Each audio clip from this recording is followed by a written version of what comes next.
Hello, ladies and gentlemen. My name is Eddie Marcus, spokesman and advocate for basic human rights for all people, meaning you, every last one of you, having the pleasure as well as the opportunity of enjoying your dreams in this life.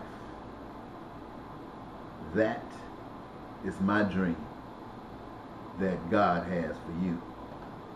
My duty and my responsibility to do everything humanly possible in the power and name and pleasure of God to see that that happens. You know, today I heard on the news that, at least I heard on Jay Leno, that the governor of Tennessee or the governor of Texas, I'm not sure which one, but I believe it was one or the other, but don't quote me, it could have been someone else, was intending to sign up, I don't know if he signed up already, to run for president of the United States. And he's doing so by the direction of God.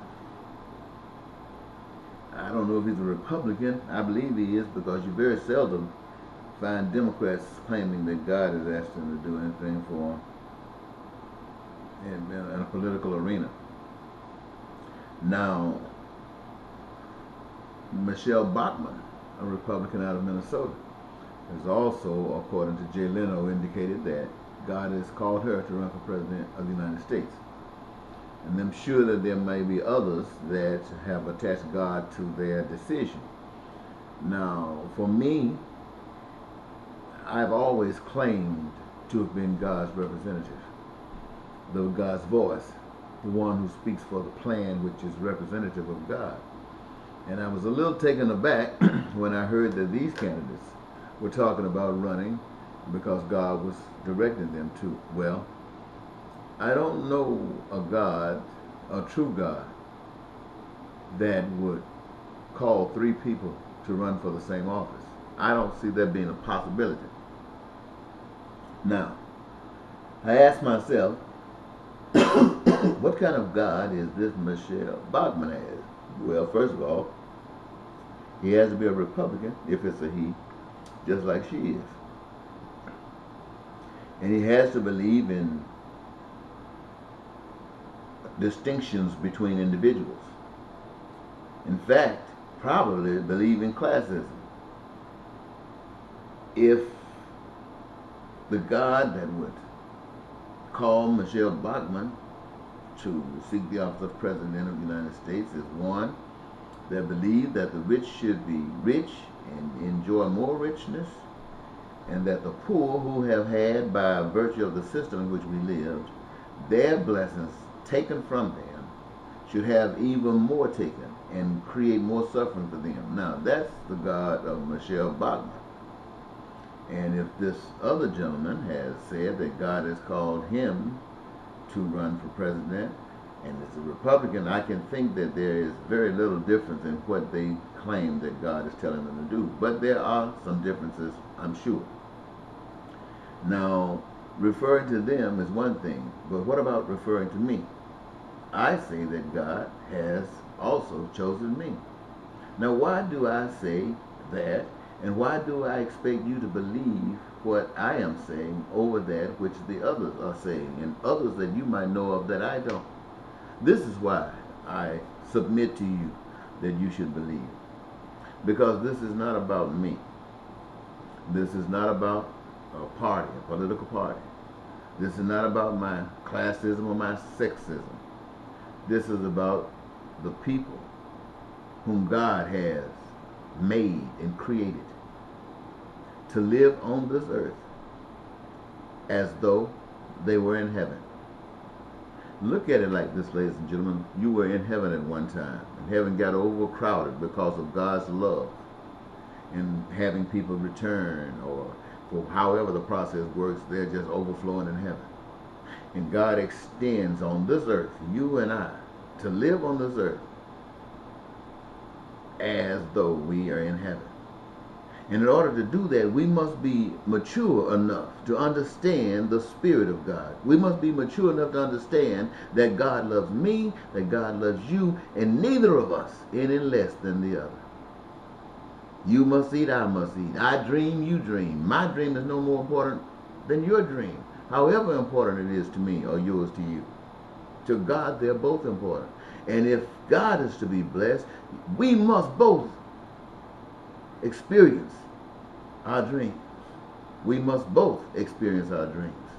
And so when I say to you that God has chosen me, it's because the God that I serve, the God that I bow down to, loves you as well as me, loves the rich as well as the poor, but none any better than the other. It is just God's premise that beauty, prosperity, and joy emits itself across the land wherever God is praised. And that means no more poverty for anyone. That means that every last one of you, every last American citizen, or anybody that lives in this country, is guaranteed an education, unlimited and unrestricted. That's the kind of God I'm talking to you about. I'm talking about a God that says that every American, every last one of us, have unlimited, unrestricted health care. I'm talking about a God that says each of us, every last one of us who got dreams and ambitions about things that we can contribute to society to make this a better place, have the opportunity, the assurance and the support of one another to see that each of us get a chance to do just that. I'm talking to you about a God that loves you, that wants you to live, every last one of you. I'm not just talking to black people. I'm not just talking to men. I'm not just talking to the poor or the rich or the educated or the uneducated. I'm talking to every last one of you. I don't care what your state has been. There is nothing about your state that is greater than the state of the future. But not with a God that says that some can be rich and others be poor. That says that one class is superior to another. How could you ever expect to get peace out of something like that? How do you ever expect to get prosperity out of something like that for all? How do you ever plan to experience joy under a God like that? I say to you, ladies and gentlemen, you don't have to look far. Look at our system, our God. And what has it got us? Exactly what we got. And more of that God is not going to get anything better for us. We must change gods. I submit to you that my God loves you. Question is now, does yours love me? Well, ladies and gentlemen, I've given it to you. Whose God do you serve? Or do you have your own? And if you do, which you are entitled to, is your God as loving as the one that I've expressed to you? This is Eddie Mark, a spokesman and advocate for basic human rights for all people. And yes, I do want to be your president. Not to say I'm the second black man that became president, not to even say that I'm president, but to give a voice, a strong voice from one of the seats of material power on earth, that we as a people are entitled to all that God gives, all that God has allowed. We the people, every last one of us, are entitled.